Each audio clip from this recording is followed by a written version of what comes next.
What's going on YouTube? It's your boy M Stack here. And I'm bringing you a video today in response to a lot of criticism that Zan's inside zone defense video from the 3-4 odd has been getting. I think it's getting a lot of unfair criticism, and people aren't really taking this into practice mode and trying it out and labbing it. They're just kind of watching his raw examples and kind of picking it apart. A, I think that's a little unfair.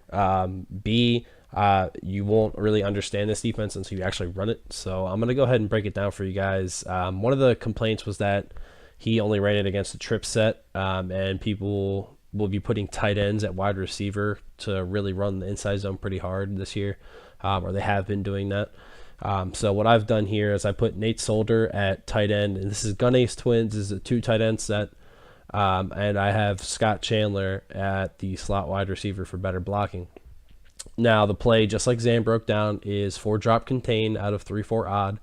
And what Zan was doing is base aligning, spreading the D-line, spreading the linebackers.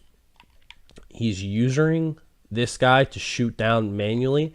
And what he did was bring the safety down over the right guard or the opposite side guard of the run and bluff blitzing him. So his first few steps are forward. That's his technique. He's waiting for the snap of the ball and then manually running in. And his way is basically to have good gap integrity and do your best to user and get in there and try to blow the play up in the backfield. Now, people are saying this is extremely inconsistent. While I'm sure it could be, I don't think there's a right or wrong way to run this. Personally, what I think is, well, I'll show you the way I set it up. We'll show this once again. I think you actually have to be slightly behind the guy. Yeah, you have to be slightly back a few steps, and you can user it. That'll get you the hit sticks. But you can also run into guys that will do the fake snap, yada, yada, yada. The complaint was that you're actually taking away zone coverage in the middle of the field on this. Well, you're really not. Zan's way is a better coverage defense because you have the ability as the user, if it happens to be a pass, let's just call a pass here, you would do one of these, but then, oh, I can back up now. And guess what? I've got contains out there, and I've got 8 zones all over the field. So it's really good stock zone coverage to begin with. So I don't see the problem with that. But, yeah, that's his way.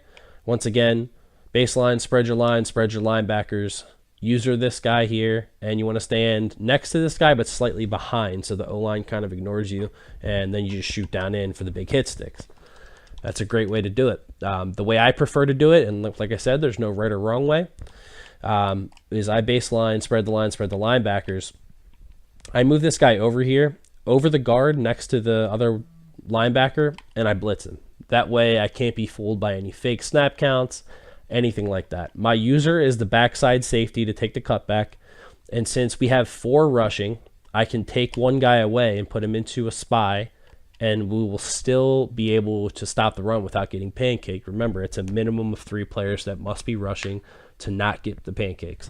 So we'll see at the snap of the ball, the computer shoots in free himself, and on the backside, we have the backside gap. That's our responsibility. Go ahead and show you in replay.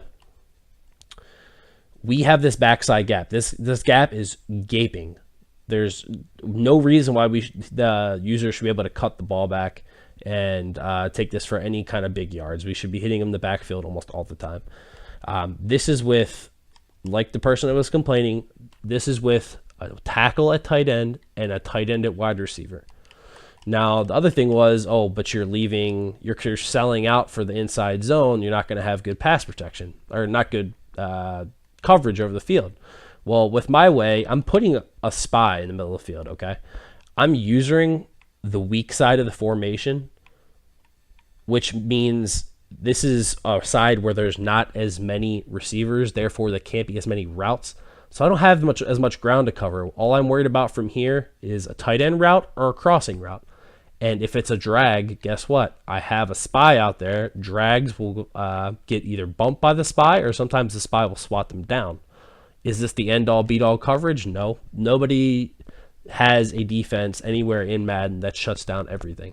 It's just completely impossible. So what you do is you set up this basic inside zone defense if you're starting to get killed with it, and you adjust your zones accordingly. If they're hitting you with a corner route to B, man him up. If they're doing like a play action lob streak, man this guy up there and do something like that.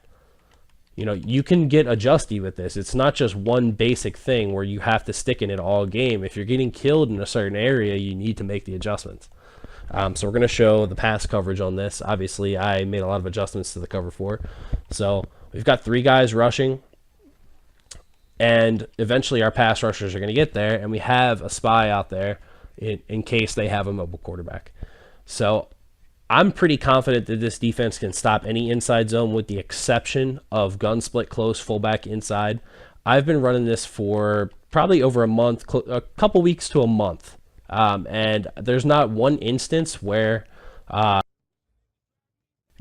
right here, this linebacker, has not come in free and not at least put hands on the ball carrier. Not saying he's always going to tackle him, because there's a lot of break tackles in this game, but he at least slows him down.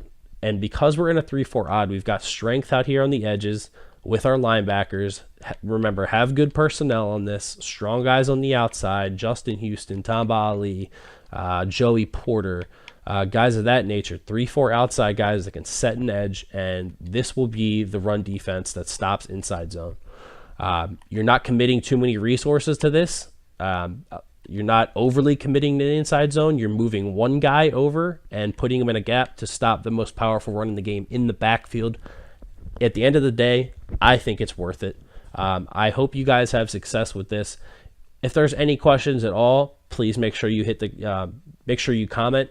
If there's criticism, make sure it's constructive criticism. I don't like hearing this sucks, this doesn't work.